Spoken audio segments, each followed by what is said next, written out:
Perry Sook is not the name of something you scrape out of the bottom of your garbage disposal, although by the end of this video you may not know the difference. Perry Sook, who I am not shitting you, is married to a woman named Sandy Sook, is the billionaire owner of Nexstar Media Group, which is the massive conglomerate that wants to consume the entire American media landscape, so Sook can get his greasy, sooky little MAGA fingers into 80% of American households. He's also the man who single-handedly ignited a constitutional firestorm over free speech when he unilaterally chose to pull Jimmy Kimmel from every ABC affiliate he owns, all because Kimmel made a joke he didn't like. But these are not the only things he is. Taken all together, Perry Sook is actually exactly what is wrong with the entire American media landscape, rolled into one highly polished yet still oddly corroded corporate tool. And this fact is baked into one simple Perry Sook quote: helping local businesses grow and sell stuff.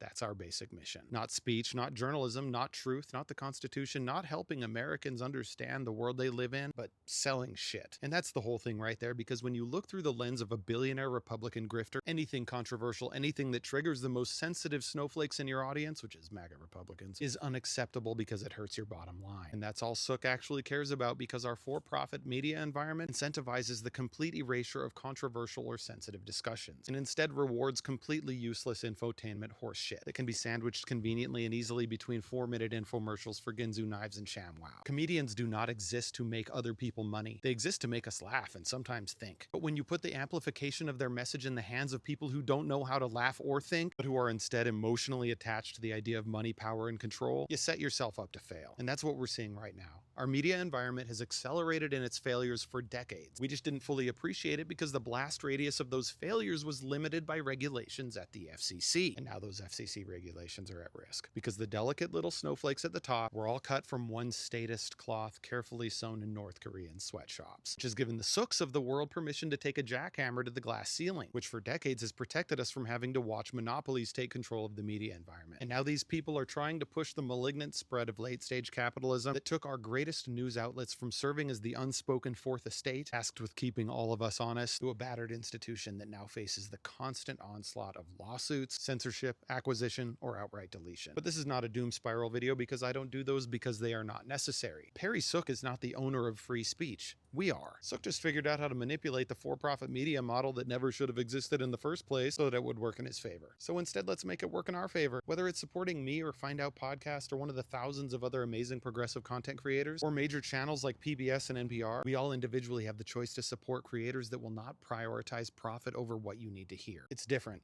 And yes, it will take some time to adjust, but it will be so much better. Because when it comes to quality journalism today more than ever, you either pay for it with your money or with your future.